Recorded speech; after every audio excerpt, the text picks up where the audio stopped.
아, 오늘 원래 제가 여기에 설 그런 계획이 전혀 없었습니다. 갑작스럽게 이렇게 서게 됐어요. 하나님은 뭐 다 뜻이 있으리라고 생각됩니다만은 지금 이제 코로나19로 말미암아 고생을 하는 모든 분들, 또 우리 이준성 목사님과 가족들, 또 우리 부목사님 가족들 모두를 위해서 여러분들이 꼭 기도해 주시고 여호와 라파의 하나님이 치료 역사로 나타나도록 그렇게 기도해 주시기를 바랍니다. 제가 오늘은 설교를 마치면 바로 마치고 바로 가야 되기 때문에 그래서 광고를 먼저 드리겠습니다.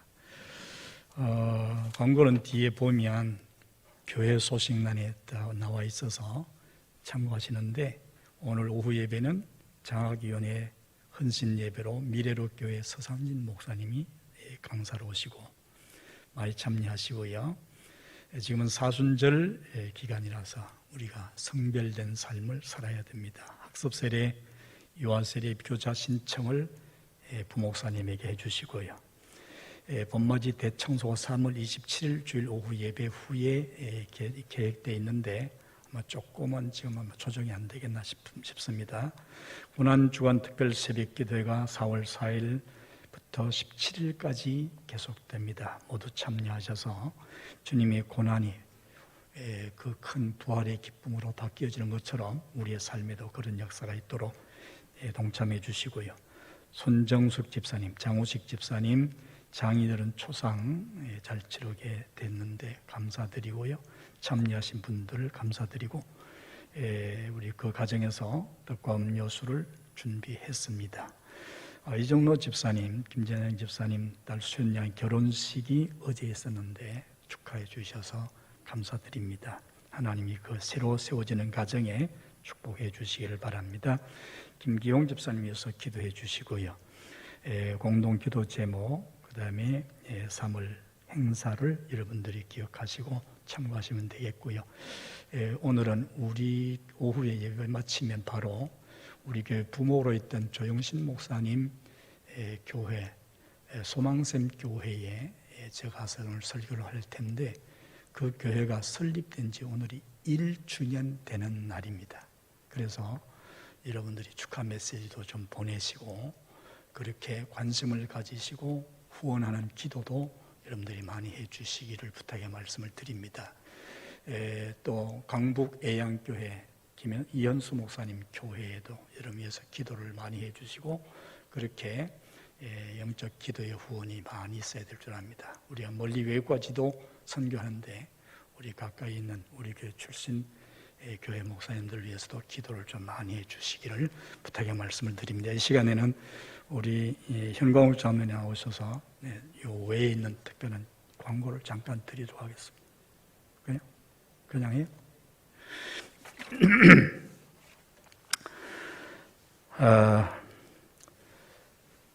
이 강단을 제가 이제 9시 예배도 섰어요. 지금은 조금 나은 것 같아요. 전에는 새벽, 주일 낮, 오후, 수요일, 금요일 이렇게 참 수도 없이 많이 섰던 강단이었는데, 그래서 참 평안했는데 이제 은퇴를 하고 보니까 이게 서니까 낯이 설어요. 그렇게 하고 긴장도 돼요, 사실은.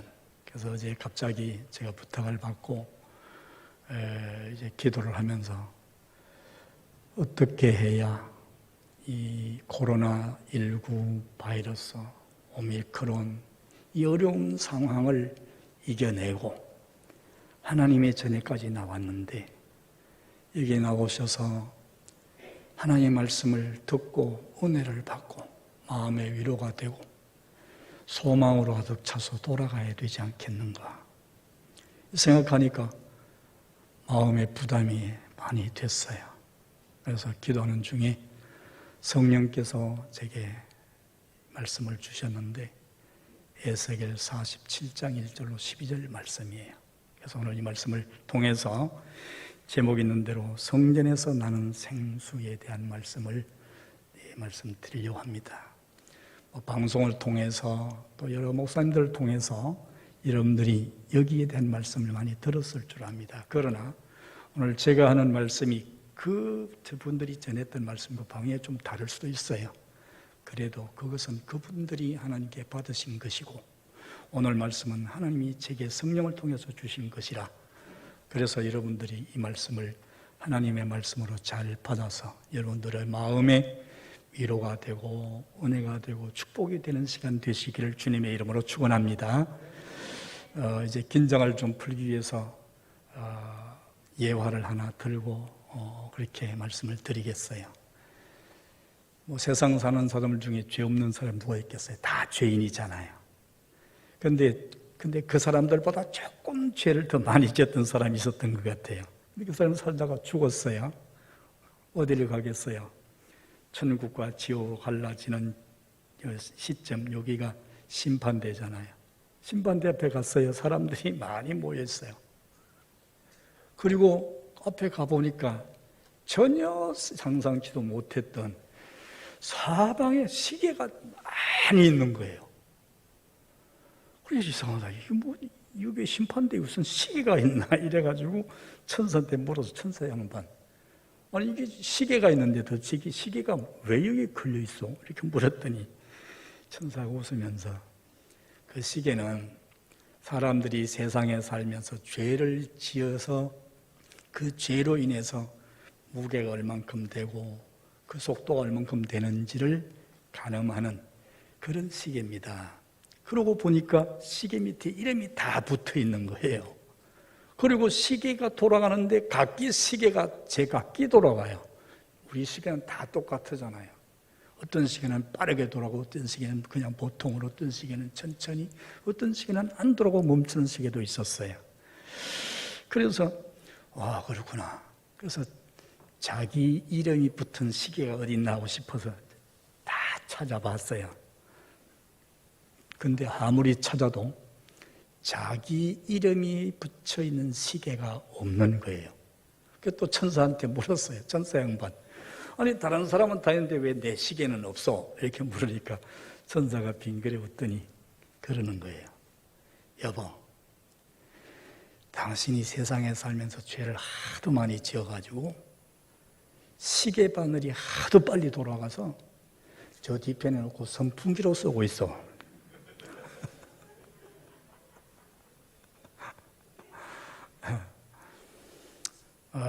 우리는 세상에 살아가는 동안에 누구나 다 세상 사는 동안에 죄를 짓지 않고 사는 사람은 없어요. 그래서 로마서 보면 의인은 없나니 하나도 없다. 다 죄인인 거예요. 그런데 죄의 양이 다를 수는 있어요.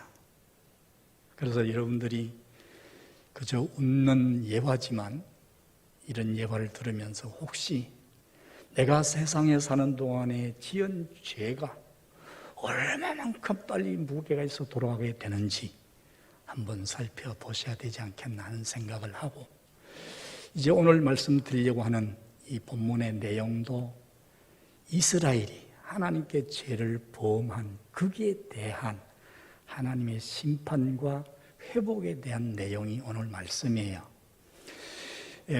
오늘 말씀을 보면 배경을 잠깐만 말씀드리면, 오늘 빨리 마쳐야 되니까 여러분들 이제 얼굴 보니까 또 오늘 큰일 났다 이렇게 생각하시는 분이 많은 것 같은데 오늘은 좀 빨리 마치려고 합니다. 아무튼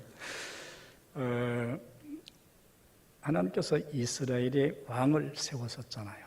사울, 다윗, 솔로몬. 솔로몬 왕이 3대 왕이었는데 솔로몬 왕이 지혜 왕이에요. 근데 이 솔로몬이 자기 지혜를 너무 의지하다가 그의 말년에 죄를 범하게 돼요.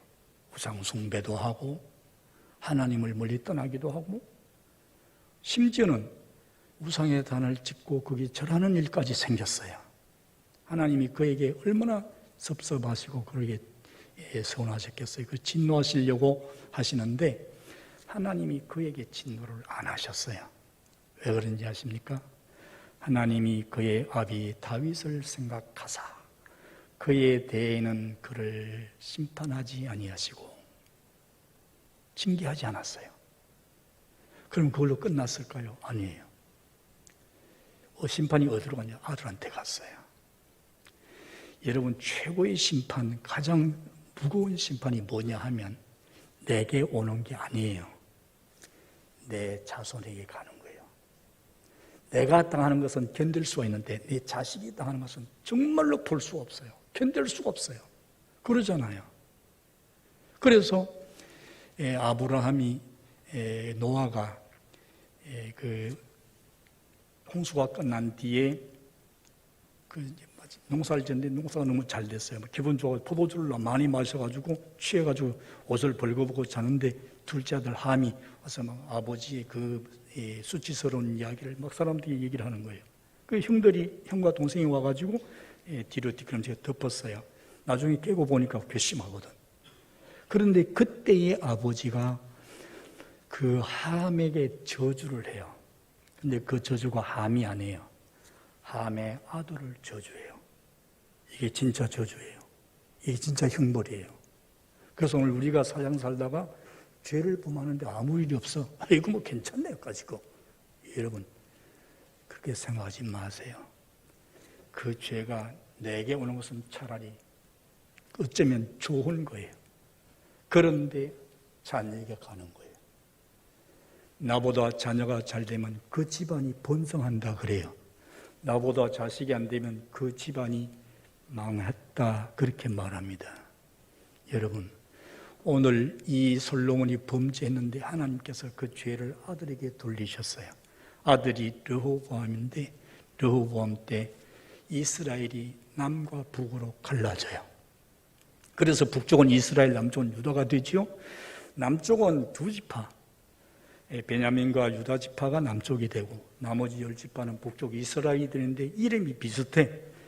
솔로몬의 아들은 르호보암, 북쪽에 다시 새로운 왕으로 세워진 사람은 여로보암. 르호보암, 여로보암 이름이 비슷해요. 그렇게 해서 하나님의 형벌이 나타났어요.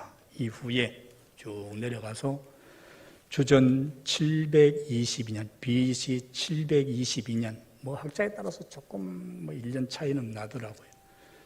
연에 악을 행하던 북쪽 이스라엘이 아스로에 의해서 패망합니다.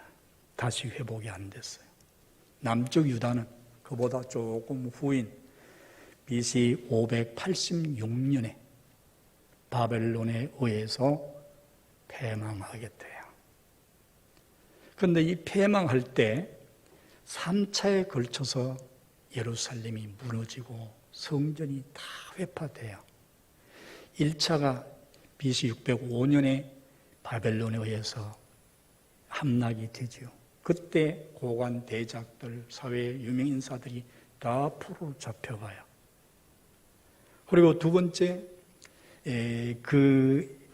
포로가 언제 되느냐 하면, 그보다 훨씬 더 후에 이제 이스라엘 민족이 바벨론의 포로가 돼요. 597년에 2차 포로가 되게 되고, 그때 여호야긴이 왕일 때인데, 그때 기술자와 용사들, 대장쟁이들 이런 사람들을 1만여 명이나 포로로 잡아서 바벨론으로 끌어가요. 그러다 다시 586년에 3차 예루살렘에 침공이 있게 되는데 이때 예루살렘이 완전히 파괴가 돼요. 그래서 성전은 다 무너지고 왕궁은 불타고 집들이 다 불에 타서 나라가 없어지고 말았어요. 조금 원두막처럼만 남겨두셨어요, 하나님이.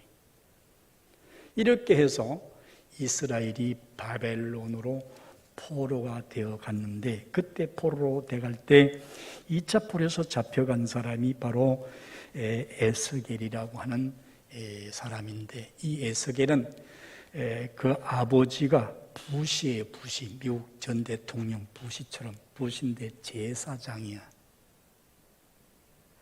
아버지가 제사장이면 아들이 당연히 제사장이 돼요. 세습이니까. 그래서 아들 에스겔이 제사장이야.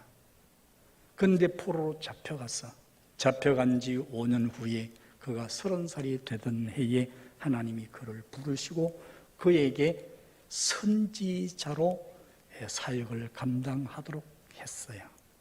그래서 그는 포로 잡혀가서 바벨론에서 포로로 있는 그 유다인들을 위해서 제사장 선지자가 됩니다.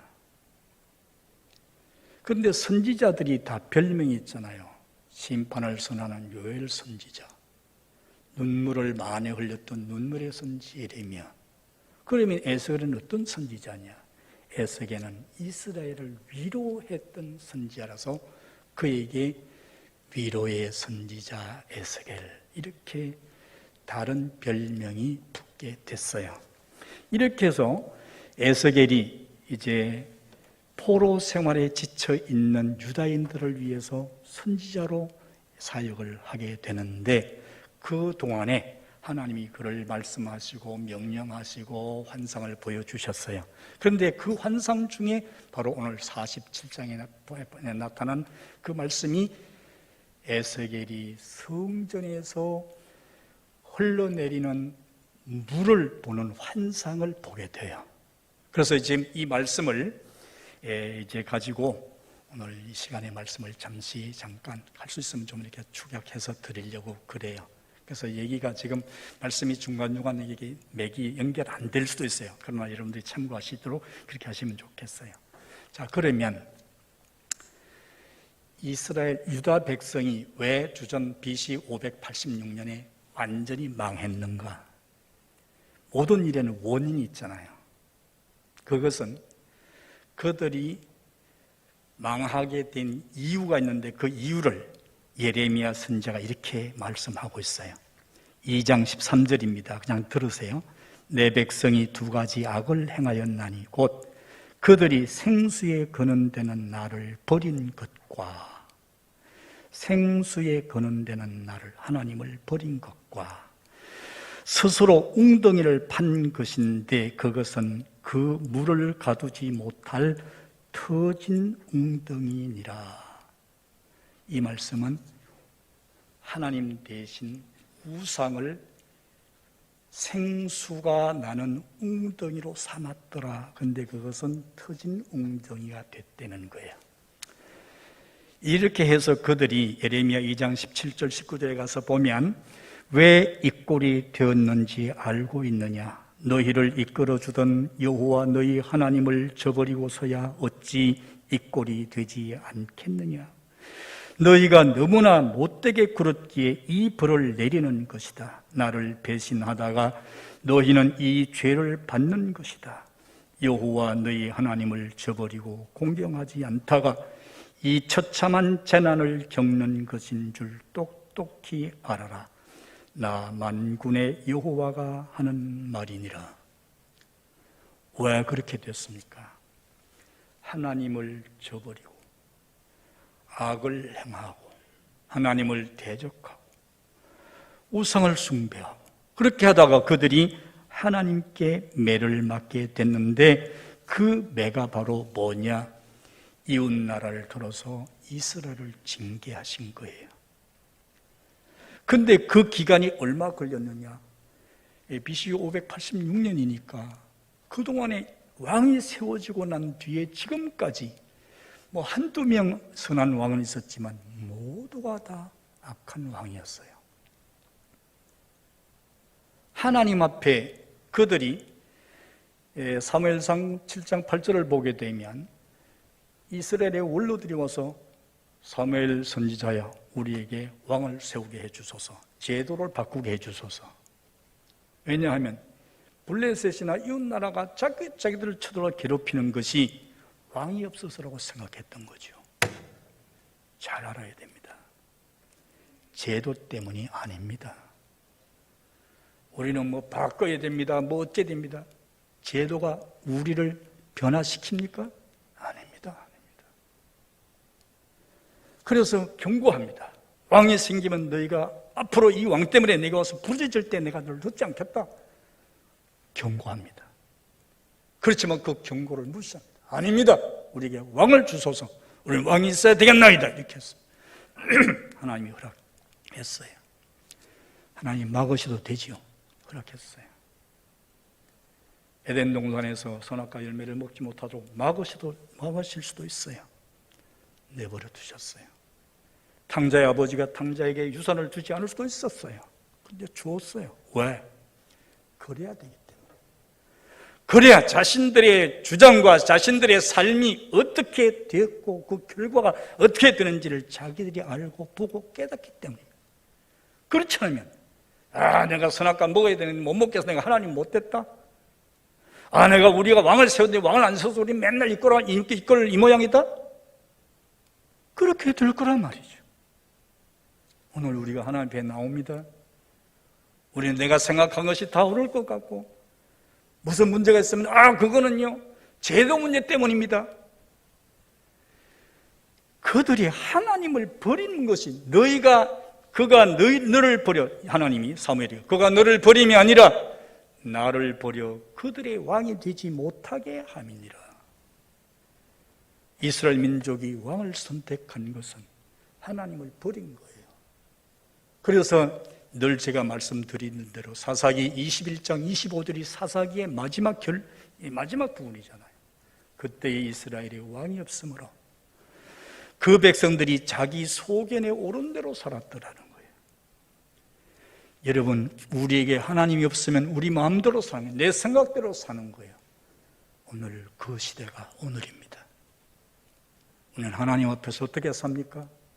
내 마음대로 살아. 내가 하나님이야. 하나님 전에 나오긴 하지만 하나님이 내게 왕이 되질 않아. 이스라엘 민족이 그랬습니다. 그 하나님 버렸습니다. 그러나 그들은 제사를 드렸습니다. 성전이 여전히 살아있었습니다. 그래서 그들은 하나님을 떠나지 않았다고 생각했습니다. 그런데 하나님은 그들로 하여금 하나님을 버렸다.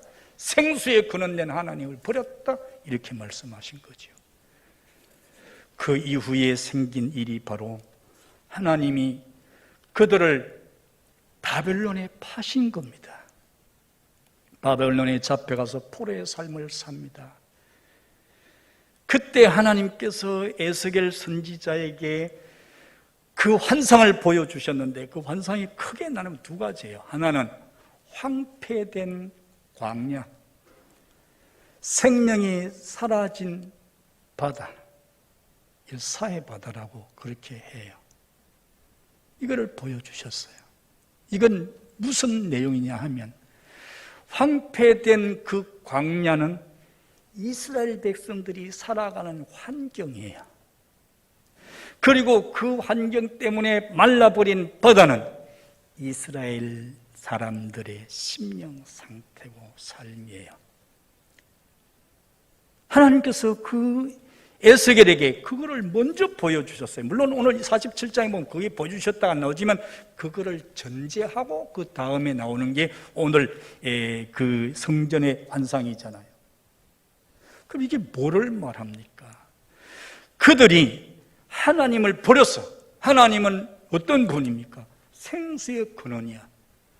근데 생수의 근원 데는 하나님을 버리고 나름대로 웅덩이를 파는 데는 다 찢어져 새서 물이 하나도 고이질 않아. 그들이 뭐가 되겠습니까? 황폐되는 겁니다.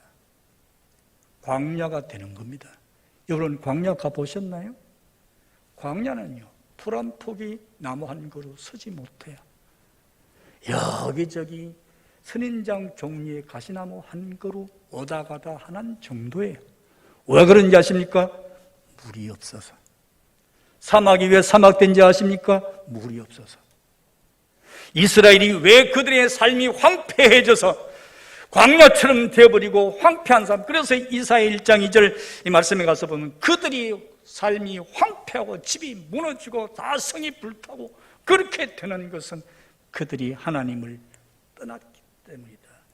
소는 그 임자라고 나귀는 그 임자의 위에 주인을 아는데 어찌 너희는 나 하나님을 버리고 멀려고 내게서 물러가느냐? 그러므로 너희가 황폐해버리고 말았다. 여러분 절육하셔야 돼요. 이스라엘 민족은 하나님이 없어도 자기들이 파라다이스를 이루고 낙원을 이루고 살 것이라고 자신했습니다. 그런데 그게 자기 생각대로 됩니까? 그들의 삶과 그들의 주변 환경은 황폐해져서 광야가 되어버리고 말았습니다. 이 사실이 금방 끝이 날 줄로 생각해서 그들은 아마 2, 3년 내로 다시 귀환하리라고 생각했는데 가서 살아보니까 그 거대한 왕국을 자기의 힘으로 이겨낼 방법이 없습니다. 소망이 사라졌습니다. 절망입니다.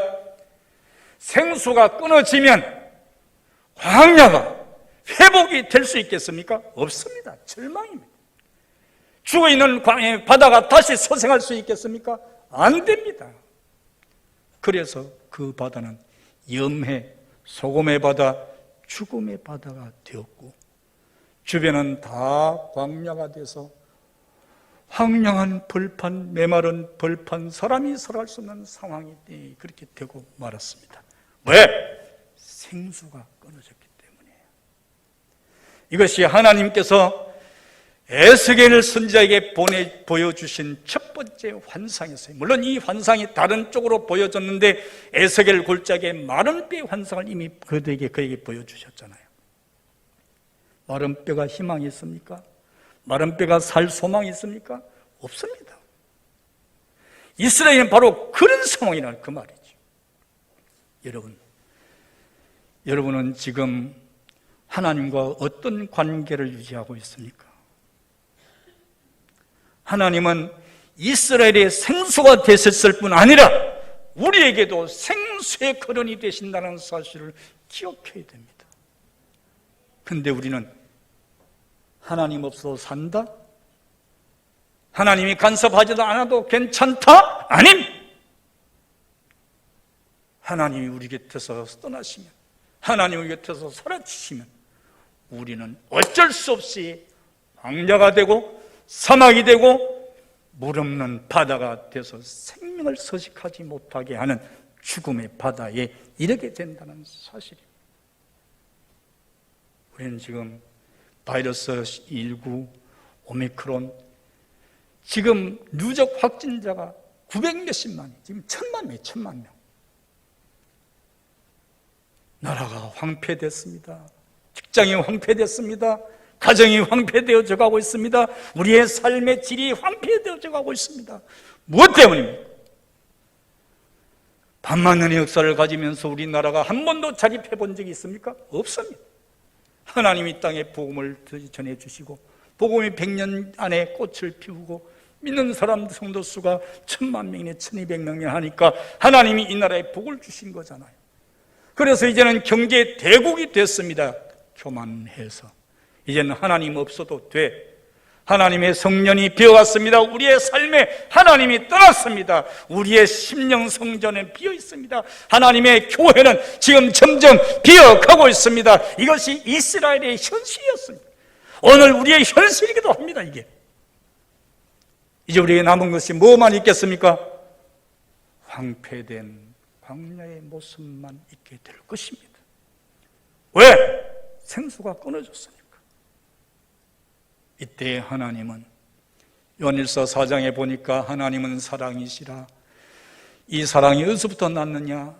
이 사랑은 우리에서 난 것이 아니라 하나님이 먼저 우리를 사랑하사 그 아들을 보내신 분이 하나님이, 그 하나님이 이스라엘을 버리지 않으셨어요. 탕자가 아버지 곁에 유산을 받아가지고 와서 방탕했지만 아버지는 그를 아들, 너는 내 아들 아니다 버리지 않았고 날마다 문 앞에 나가 문을 열어놓고 그를 기다리며 돌아오기를 기다렸듯이 우리 하나님은 이스라엘이 언젠가 돌아올 것을 기다리고 그렇게 그들을 사랑하셨던 것이지요. 왜냐하면 하나님은 이스라엘의 하나님이시고 아버지시니까. 그래서 하나님은 그들이 힘들어하고 어려울 때 선지자 에스겔을 부르시고 에스겔에게 환상을 보여주시는데 그 환상이 바로 오늘 읽었던 47장 1절로 12절의 환상입니다. 그 환상이 뭡니까? 황량하고 황폐된 그 광야, 물이 마르고 생명이 다 죽고 생명이 살 수 없는 마른 염해 죽음의 바다 사해의 바다와 같았던 그들의 삶과 심령을 하나님이 회복시킬 것이라고 하는 그런 희망을 에스겔에게 보여주셨어요. 그분이 바로 하나님이시고 이스라엘의 하나님이시고 오늘 우리의 하나님이시고 여러분의 하나님이시라는 사실을 기억하시기를 축원합니다. 그래서 그 에스겔 선지자가 천사에 끌려가지고 환상을 보니까 성전을 보여주는 거예요. 성전에 들어가 보니까 성전에서 물이 흘러나오더니 이게 통으로 해서 남쪽 제단을 거쳐가지고 다시 남쪽 바깥 울타리를 밑으로 스며들더니 나오더니 아니 이게 흘러내리는데 나중에 흘러서 강이 되고 강이 돼서 그 모든 데를 살리고 저 밑에 바다까지 소생시키는 모습을 보여주셨어요. 이것이 하나님이 이스라엘 향한 사랑입니다. 그러면 이제 어떻게 할 때 이렇게 나눌 수 있느냐, 어떻게 하면 이렇게 회복될 수 있느냐, 오늘 그것을 조금씩만 짚어가지고 보면 바로 그 방법은 성전입니다. 성전. 하나님이 이스라엘 백성들에게 성전을 보여주셨어요. 에스겔을 통해서. 그러나 예루살렘 성전은 다 회파되고 무너지고 없었습니다. 그런데 하나님은 다시 이 성전을 그들에게 보여주신 것은 성전을 회복시키시겠다고 하는 하나님의 의지입니다. 하나님의 약속입니다. 성전이 뭡니까? 성전은 광야에서 모세를 통해서 지었는데 성막 성전으로 지어졌어요. 왜 세웠어요? 하나님이 그 백성들과 함께 하시려고. 성막에서 백성들을 만나주시고 백성들을 인도하시고 백성들을 축복하시려고 성전을 주신 거예요. 이후에 솔로몬이 성전을 이제는 건물화했습니다. 이동할 필요가 없으니까. 솔로몬의 성전이에요. 다 진 후에 하나님의 영광이 그 성전에 가득하게 임하고 그들에게 너희가 환난을 당할 때, 전쟁했을 때, 질병이 있을 때, 어려움이 있을 때 와서 이곳에서 내게 간구하면 내가 너를 만나고 내가 너를 고치고 내가 너를 도우리라. 하나님께서 성전에 계시고 하나님께서 성전에서 백성들을 만나시는 곳이 성전이었어요. 그 말씀은 내가 너희를 이 하나님의 전에서 만나고 싶다는 것입니다. 너희는 나를 버렸으나 나는 너희를 만나고 싶다는 것. 이게 하나님의 사랑이시라는 것이지요. 오늘 여러분들은 하나님이 누구신지 한번 경험해 보셨습니까? 아버지 싫다고 떠난 탕자가 나중에 아버지가 어떤 아버지인지를 돌아와서야 깨닫게 되었습니다. 그게 아버지야. 그게 하나님이시란 말이죠. 그래서 그들이 하나님께서 성전을 보여주신 것은 성전을 통해서 내가 너희 중에 거하고 싶다, 너희를 만나고 싶다, 너희를 채우고 싶다, 너희를 회복시키고 싶다, 그 말씀입니다. 어떻게 됩니까? 성전으로 돌아와야 됩니다. 너희는 내게 나오라, 네 물로 나오라, 돈 없는 자 나오라, 와서 사대 포도주와 젖을 사라. 내가 내게 나와서 내게 기를 주고 드리면 너희 영혼이 살리라. 왜 만나고 싶어 하십니까? 그들의 죽어낸 영혼을 살리기 위해서 하나님은 그렇게 그들을 만나고 싶어 하십니다. 하나님은 그의 아들 땅에 보내시고 그의 몸을 찢어서 오늘 교회를 세우시고 하나님 많은 사람들에게 하나님의 교회로 나오기를 원하십니다. 왜? 하나님께서 성령을 통해서 여러분들을 만나기 위해서인 줄로 믿습니다. 무엇 때문에?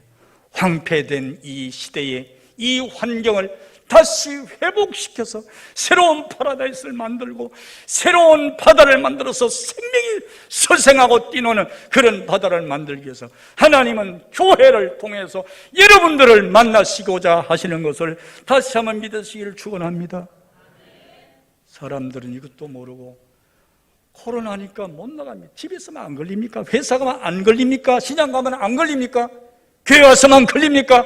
왜 교회 와서만 오는 것만 겁냅니까? 죽으면 죽으리라가 뭡니까? 여러분들이 하나님은 우리를 위해서 아들을 세상에 보내시고 아들을 십자가에 못 박여 죽게 했습니다.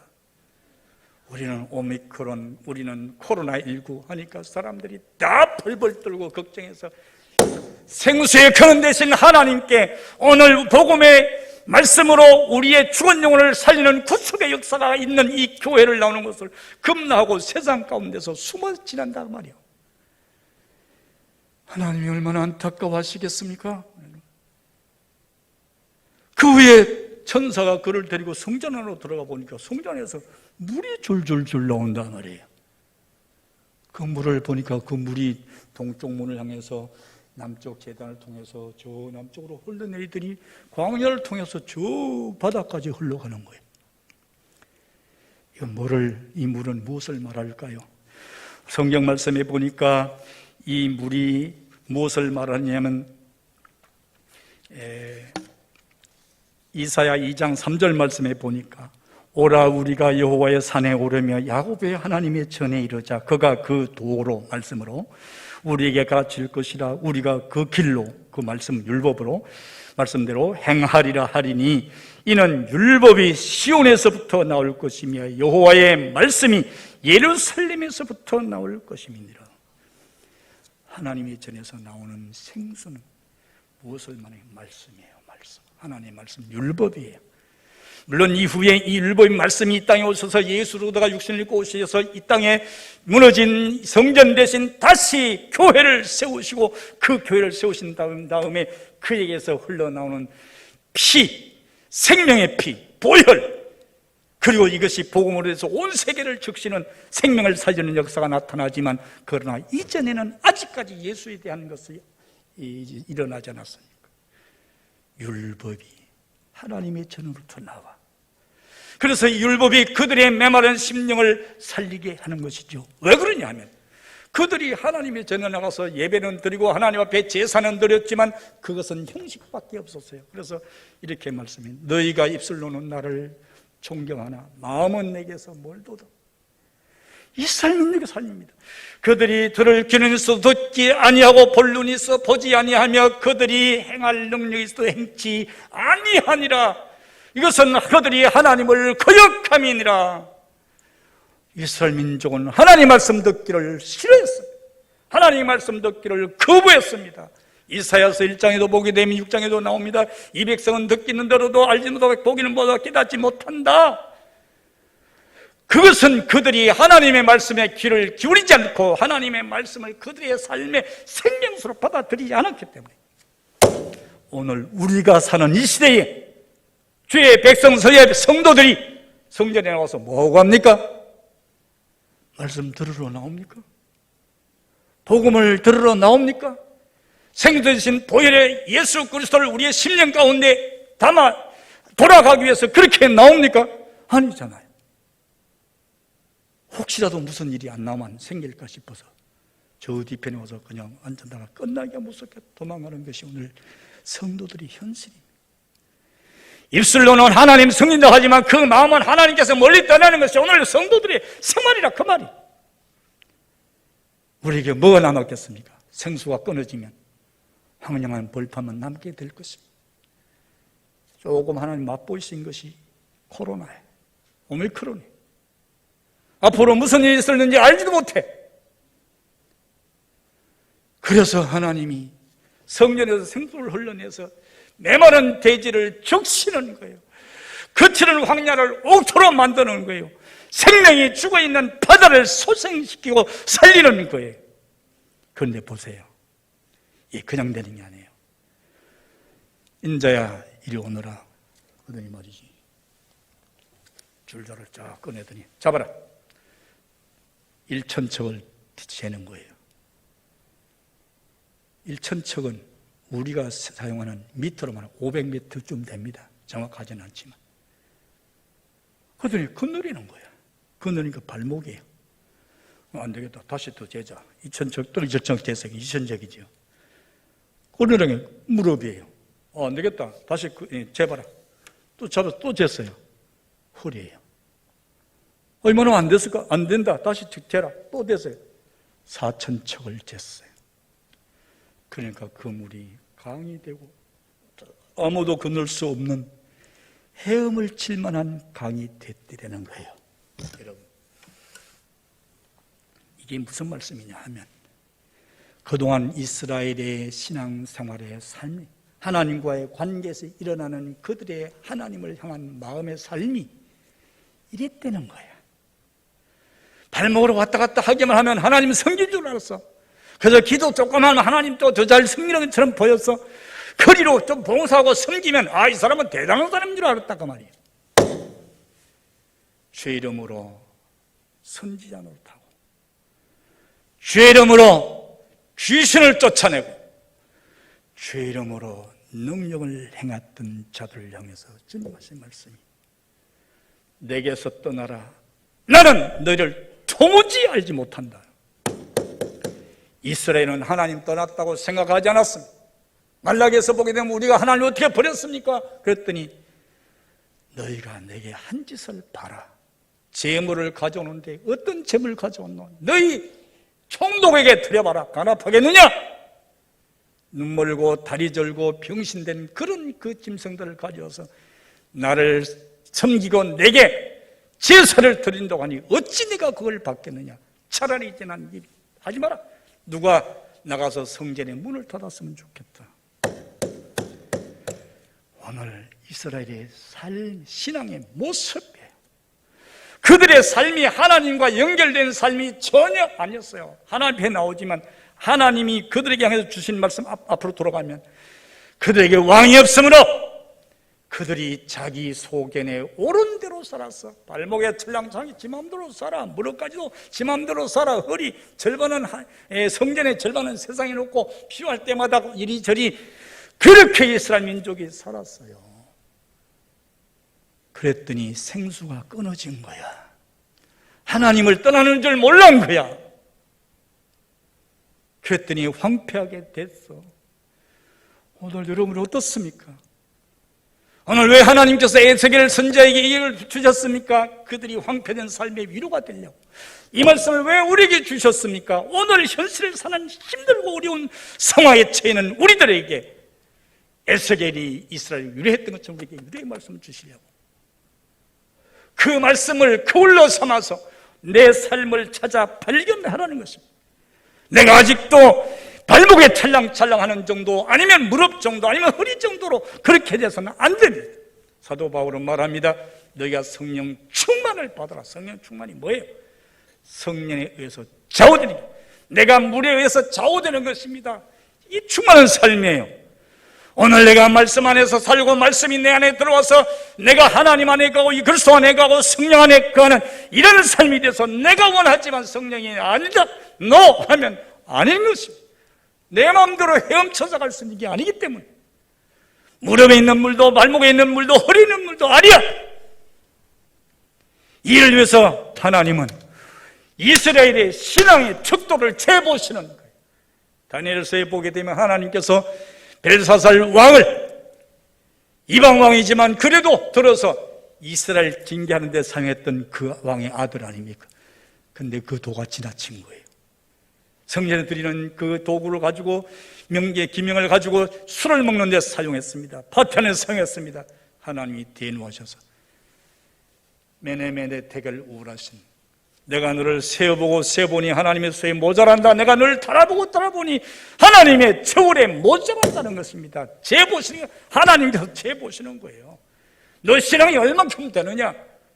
너 생수가 가서 광야를 적실만한 정도가 되느냐? 헤엄칠 문이 되고 강이 되니까 그때 비로소 천사가 납니다. 돌이켜서 가서 강이 흐르는 좌우를 보라. 오늘 성경 말씀 보니까 거기에 모든 나무가 모든 풀이 어디서 났는지 모르게 막 무성무성에 드러납니다. 이게 뭐예요? 회복입니다. 회복. 너희가 이렇게 할 때 내가 회복시켜 주시겠다는 거예요. 그렇게 하고 그들에게 이렇게 되면 내가 주변 환경만 회복시키는, 경제만 회복시키는 게 아니고 너희의 삶을 회복시키겠다. 그래서 그 바다가 소생합니다. 바다가 살아납니다. 죽었던 심령, 메마른 뼈와 같은 이 심령을 살리는 거죠. 그렇게 하고 그들이 풍요를 누리고 살아가고 달마다 열린 열매를 먹으며 살아가고 그들이 병들 때는 그 잎사귀가 약초가 돼가지고 먹으면 병이 그들을 지배하지 못하도록 하나님께서 그들을 치료하는 라파 하나님으로 그들에게 함께 하시겠다는 거 아니겠습니까? 오늘 여러분들은 지금 어디에 서 있습니까? 여러분과 하나님의 관계는 지금 어떤 관계입니까? 이스라엘 민족은 그래도 하나님을 섬긴다고 했습니다. 나는 하나님 다른 사람보다 잘 섬긴다고 자부했습니다. 하나님이 아니라는 거예요. 재보니까 발목밖에 안 되고, 재보니까 무릎밖에 안 되고, 재보니까 허리밖에 안 돼. 그거 가지고는 그 많은 광야를 소생시킬 수 있는 상황이 되지 못해. 우리의 심령이 너무 메말랐기 때문에, 우리의 환경이 너무 황폐됐기 때문에 하나님의 교회 와서 하나님 말씀을 들으면서 가슴을 쳐야 됩니다. 울어야 됩니다. 이후에 이스라엘 민족이 어떻게 변했습니까? 느헤미야에서 가서 보니까 이스라엘 민족이 수문화 광야에 모였습니다. 그 광야에서 에스라가 하나님 앞에 손으로 만든 이 강단을 만들고 거기다 하나님이 율법을 딱 펴니까 이스라엘 백성이 전부 일어났어요. 하나님 말씀이, 생수의 말씀이, 율법이 펼쳐지니까 그 율법을 오전부터 정오까지 읽는데 한 사람도 지루하다, 힘들다, 어렵다, 불평하지 않았어요. 왜? 그것이 생수고 그것이 황폐한 자기를 살리는 것인 것을 그들이 환난 속에서 알았어요. 바벨론 포로 가운데서 그들이 고생은 했지만 깨달았다가 말이에요. 그래서 그들이 하루 종일 오전 이제 반나절을 들으면서 그저 성경 말씀 보니까 그들이 그 말씀을 듣고 울었더라. 하나님 말씀을 들을 때 가슴이 철렁해야 됩니다. 가슴이 울컥해야 됩니다. 눈물이 왈칵 쏟아져야 됩니다. 그래도 냉랭하고 발목까지밖에 잠기지 않아, 무릎까지도 잠기지 않아. 어떻게 메마른 심령이 회복이 되겠습니까? 어떻게 우리가 하나님의 생수의 그 은혜를 만끽할 수가 있겠냐, 그 말이에요.